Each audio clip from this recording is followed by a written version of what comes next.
Okay.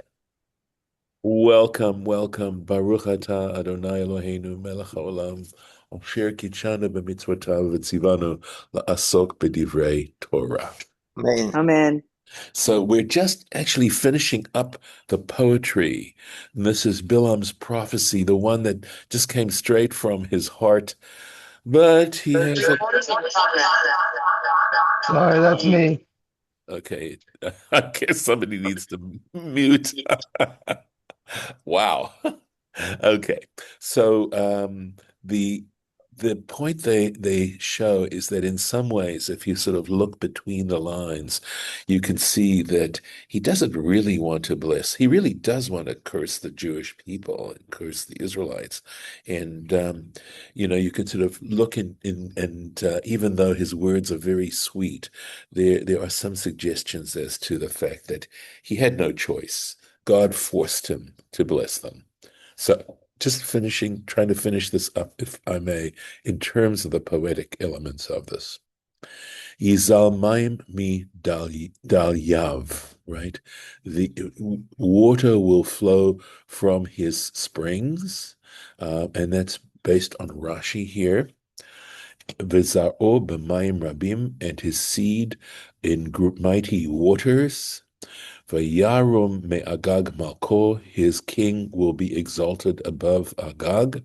Of course, Agag, subsequently, we see in the book of Samuel, was king of the Amalekites. He must have been a great king at the time. Vatinasem Malchuto, and his kingdom will be exalted.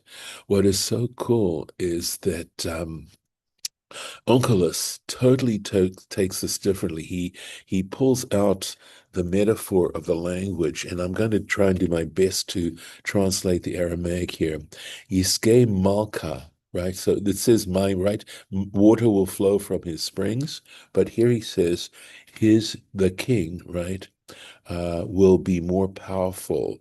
De yitraba mi benoni. Yiske Malka de yitraba mi benoni. So Yiske could, although Malka is singular, it would be the king, right?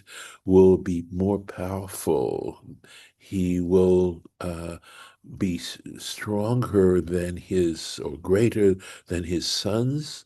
Vayishlot ba'amamim segi'im, so he will rule over mighty nations.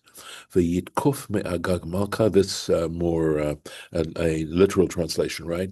He will be mightier than Agag the king, or Malkay, maybe this says, right? Or his king will be mightier than Agag. V'titnetal malchute, and his kingdom will be exalted. So, in some ways, it's literal, and in some ways, he really takes it in a different way to understand the nature of the metaphor. So here we go. Let's take a look. Mi dal yav, right? He says mi dal yav means mi be'erotav, from his springs. Uperusho ketagumon. Look at this. Rashi totally agrees with Onkelos as to how he understands the metaphoric language here. V'zar'o b'mayim rabim, and his lashon hatzlacha. So here it is the connotation of success, right? Right? This is the point of this particular phrase is the idea of the successfulness, right? Kezera hazaru al pnei hamayim, like seed that is sown by the water. In other words, the fact, of course, that water allows the seed to germinate, etc. So it has the connotation of success, of his seed amongst mighty waters or great many waters. Vayoram mi Agag Malko, right? So his king will be exalted above Agag. Melech Rishon Shalahim, interesting, right? He says this is actually a prophecy regarding King Saul, their first king. Ichbosh et Agag, he will conquer Agag, Melech Amalek, the king of Amalek. I would have to say that I'd love to think that this actually has a more of, again, a metaphoric meaning because of what Amalek represents. It represents the weakness, right? The weakest element of the Israelites and how they were destroyed. And I think the idea here is, even though when you actually look at the story about King Saul and that whole uh, campaign he had against Amalek and how it basically was the beginning of his madness and the beginning of the end of Saul's reign, his ability to reign. Nevertheless, there's some, I think, some deeper psychological and spiritual issues going on here in terms of the war against Agag and the Amalekites, etc. Vatinase Malchuto, and his kingship or his kingdom will be exalted. Shel Yaakov Yoter V'Yoter. In other words, this he's understanding this in the in the in the sorry the sense of the future, right? The imperfect, right? V'Yoter Shiavo Acharav. Okay, so that his kingdom will become stronger and stronger. Shiavo Acharav Davidu Shlomo, because after Saul, of course, he's followed by David and Solomon. And Solomon, in some ways, represents the apex of the Israelite monarchy going on. El Motzio Mitzrayim, the God who brings him out from Egypt, Keto'afot Re'em Lo. This is the second time we've come across this phrase, is like the horns of a wild ox. And again, we discussed what the metaphoric idea was behind this re'em, right? The idea of the ox being so powerful, right? Just really powerful animal, and the horns being both a source of beauty and strength of the ox and the power of the ox. Yochal goyim, it will consume goyim tzarav. He will consume the nations of his adversaries or his adversarial nations. V'atzmotahem yigarem, he will crush their bones. V'chitzav imchatz, and his arrows he will split. So even though this is talking about military, it sounds military victory. You know that I really prefer to understand these things not in a military sense, although I think it did have, unfortunately, and necessarily political and military ideas behind them. Nevertheless, ultimately, I think that it is the spirit that has to do, in other words, the real adversary we have are our own spiritual adversaries within ourselves. And that's really what it's all based on. So I like to think that this is actually talking about a spiritual victory on the part of the Jewish people. And we know, of course, even just reading the biblical history, that this whole issue of being loyal to the divine, etc., it all has to do with both intellectual and spiritual issues. So El Motzio Mitzrayim, the king who brings him out of Egypt. Mi gorem lahem. So in other words, he's saying, understanding behind the background behind this statement, Mi gorem lahem agdolazot. In other words, who really causes them to have such greatness, right? He's just described the greatness of the Israelites and the Jewish people, and he's saying, really, what is behind all of this? What is this? El Hamotzia Mi Mitzrayim, the God who brought them out of Egypt, Betokef, with power, Verom Shalo, and his greatness, right, his height, Yochal et Hagoyim Shahem Tzarav. He will in fact consume those nations that are his adversaries. Now, Hem Tzarav, right, Tzarav, we don't have capital letters in Hebrew, so the question is whether or not we're really talking about the adversaries of Israel or the adversaries of God. And the truth is that they are really one and the same. That when the Jewish people act in the way they were ideally supposed to act and represent a way in which the divine can be brought into this world, that I believe is really the mission of the Jewish people, is to be able to help nations understand, human beings understand the way in which the divine works in the world, and that actually it is all one and can be understood in a unified kind of way, and also to sort of look at this in a very personal kind of way, and understanding that line in the Shema, right, which we consider to be our basic tenet, to understand that when we say Adonai Echad, we're saying that we're all supposed to, in performing the mitzvot, in having God as our Elohim, we are actually unifying the whole notion of this world being created in a divine kind of way. It's a really amazing kind of vision of the nature of the world and the nature of our lives and the purpose that we have in being created. So that's what I think is going on here. By the way, I've in the course of the years in thinking carefully about this whole idea of the Exodus from Egypt, I've mentioned this before, and that is to understand that we all have addictions, and that Egypt represents personal addictions that destroy us. And being brought out of Egypt, God bringing us out of Egypt, is saying, that God ultimately gives us the power over ourselves to be able to destroy our addictions and not be enslaved by those addictions. So, anyway, let's go on. Va'atzmotehem, literally it means their bones, right? Shel tzarim, of those adversaries. Yigarem, he will crush, right? Menachem, this is Rashi, one of Rashi's teachers. Menachem, I think his full name was Menachem bin Saruk. I don't know if he actually left writings. I don't know if those writings are extant, but Rashi quotes him quite a number of times. He must have been one of the earlier biblical commentators. So, Patar, he explains Patar Bo.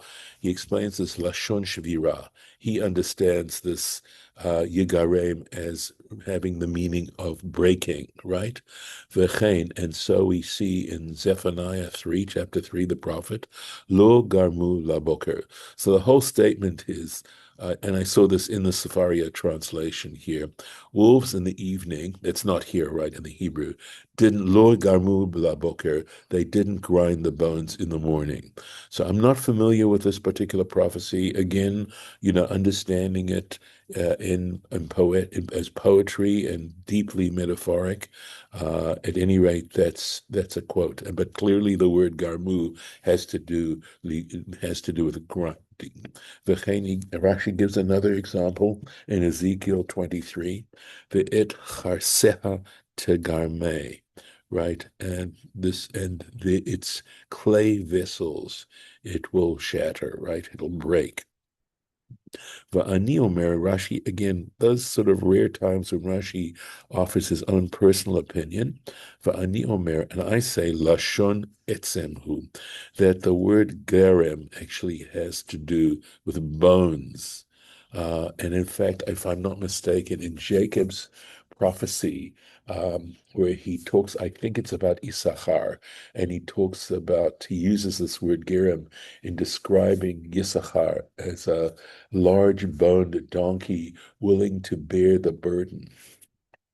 And in this case, Issachar is known as, in another place, I think it could be in Moses's blessing to the tribes, where he talks about Issachar, that they were, they knew, they were students, they were scholars, they helped design things, and for example, they were responsible for the gifts, I believe, that the princes brought in dedicating the tabernacle.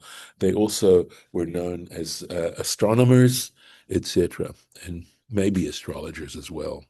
There wasn't a great distinction made back then.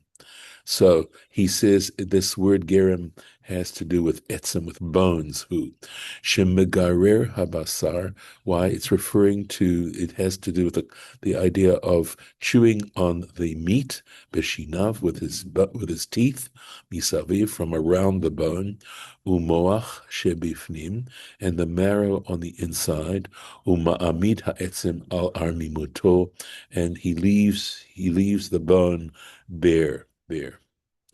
So v'chitzav yimchatz, or let's see, yeah, and his arrows he will split. I'm saying, Onkelos tirgem chitzav, right? Shel tsarim. He explains that it's talking about the arrows of his adversaries.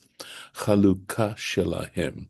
So chalukah would be their division, something like that of theirs.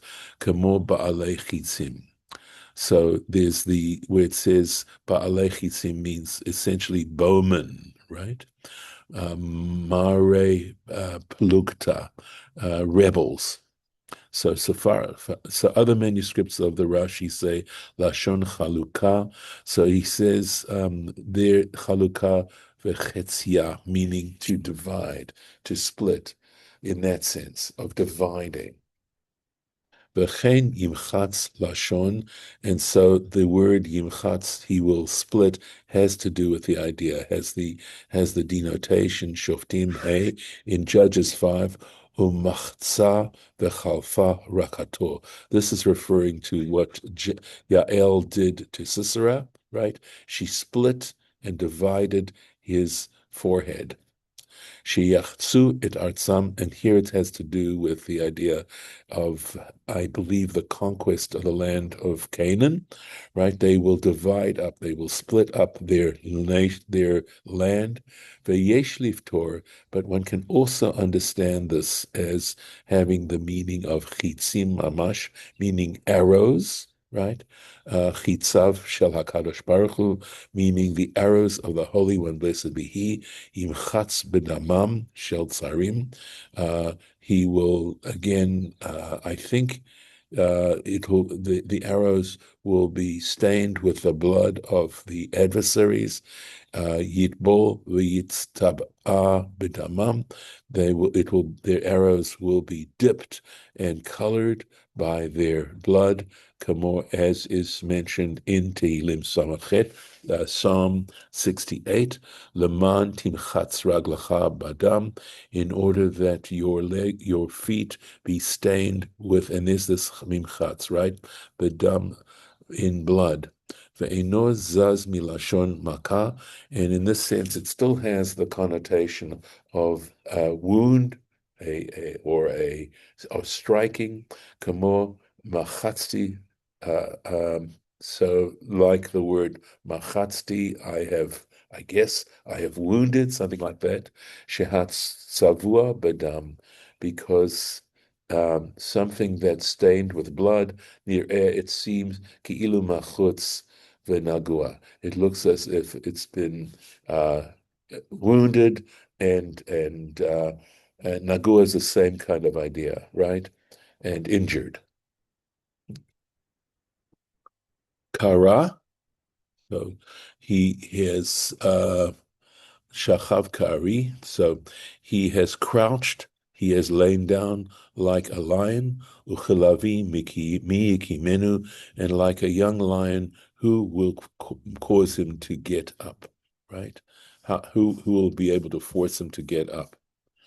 Mevarechacha baruch, those who bless you will be blessed, v'orarecha arur, and those who curse you will be cursed. Which is so interesting that this is the last line of his poetry, because the whole point, right, was that he come and curse the Jewish people.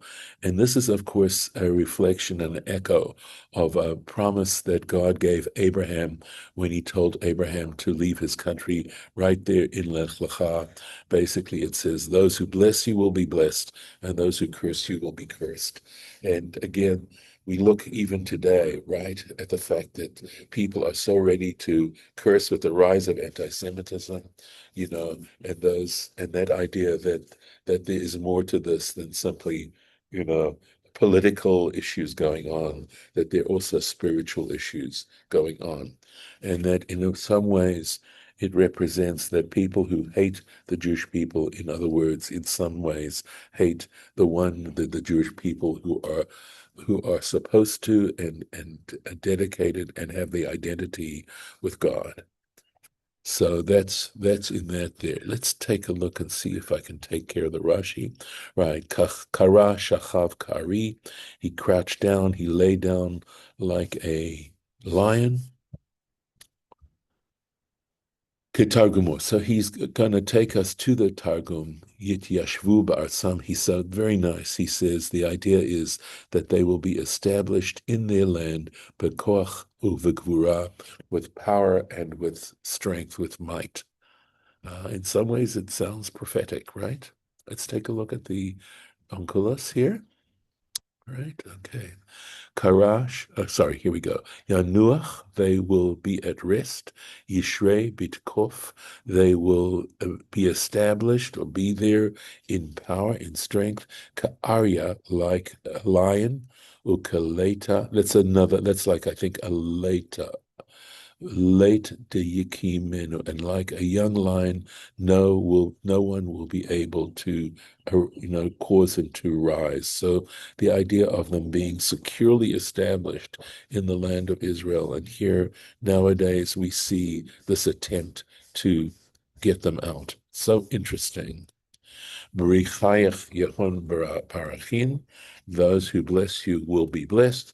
Velitich Yehon Litin, and those who curse you will be cursed. And this is the end of all the blessings that Bilaam actually blesses, with which Bilaam blesses the Jewish people. And this part here is now goes back into the narrative of the Torah portion. So let me stop the share, and I welcome any comments or thoughts that you may have about this. Yes, Meade. Thank you. No comments, just an interesting. appreciation. I'm sorry. Yeah, no, I have been watching a seditious series from Yale on the Hebrew Bible, Yeah, which sure. Is that by Kugel? Is Kugel the one who's no, this is doing that? beyond. This is a student of. This is beyond. There was, I think, Kugel was succeeded by Shia Cohn at Harvard. Oh yeah, I'm familiar with Shia Cohen. Yes. And then he trained a fellow who is now at Yale, Mm-hmm. and this is a Yale Hebrew Bible course. Okay. And it's not your cup of tea, but It's okay. But nonetheless, it's interesting to see how his approach fits with this sort of material. That's all. Something, I think it's great that you're open to these various different approaches, and you'll decide what works for you, what Well, yeah, I mean, it's actually a blend. I mean, basically. Mm-hmm. How do you get to see it? How can it's on the internet? Under how do you find it? Surprisingly, and he's in the department YouTube of theology. Is it YouTube? It's on YouTube. Yes. So I don't want to. What do you look under? I'd like to check it out because I haven't, heard this at all. So no, I hadn't either. What I frequently get what are called the great courses, and recently there was a mailing that advertised a course by this gentleman. So I looked him up, and basically he's got the entire course at Yale on YouTube that he recorded during 2021 and 2022. How does it compare to Shia Cohn? It's a little more conversational, but very good, and obviously is a little more up to date than Shia Cohn's. It's a little newer. So as a practical matter, I've got it sitting on my iPad, which is what I'm working off of right now. And so what's his name? I'm bad with names. Give me a second, and I'll get right back to you. Okay. So why don't you just send it as an email to everybody? I love that. It's Joel Baden, Baden. Morris made a good suggestion, Meade. I don't know if you heard him. Just Yeah, send a no, I text to didn't. everybody. You have us all I together have in you, that so text. I'll go ahead and I send it to don't know if everybody. Yeah. Okay. I don't know if you have my email because it's changed. Well, I'll just go ahead and I'll send it on the text, the Right. group Okay, text text will be great. Rabbi Miller uses. Great. So I'll send it off on that. And I'm not trying to engender okay. competition with Rabbi Miller, but Nothing wrong with that. It's quite okay. I don't, see myself in that kind of way. no, No, I Meade, I just think think it's that great. I think it's fine. It I is. think that basically an historical context of the development of the Israelite religion into Judaism is worth looking at, knowing Yes. something about. I, That's I, all. listen, I have to know my adversaries as well, Well, Meade, question. not, not, What's he dealing with? Is he dealing with Torah? Is he dealing with he's covered the entire Hebrew Bible. I mean, right now I'm just up through basically Genesis 1, 2, and he's moving ahead a little bit, but he's in Genesis, and Yes. he's going to cover basically the Torah, the writings, and the Right. prophets. Okay. So, All right. Look, I'm sure so there's a lot that you can learn from it. yeah, From my perspective, because I have this uh, particular way of understanding this phenomenological approach to this material. right, There's right, just so much. I can only, what they say, and I'm not an expert. I don't claim to be an expert, but they say the definition of an expert is somebody who knows more and more about less and less. So I have to yeah, be careful about how thin I spread myself, you know. So, sure. No, so but he gives that's he gives basically, yeah, he compares the textual analysis of the creation yes, story between yes. Genesis 1 and Genesis Hmm. 5, the Hmm. chapters, Hmm. and talks about the two complementary narratives, Well, Yes, that's what and Shia Cohn does. that's what Shia Cohn does. yeah, So it's a very similar approach, but you're hearing it from another voice, and right. I suspect that he learned a lot of what he's teaching from Shia Cohn. That's All all. good, all good. I think it's good that there's a chain of tradition, as it were, by that. Let me stop Yeah. the recording at this point, but Okay. I'm glad we recorded this because in case there are other people who watch this, Yes. There may I be. think they might find this interesting. So thank Yeah. you. Thanks, Meade. Okay.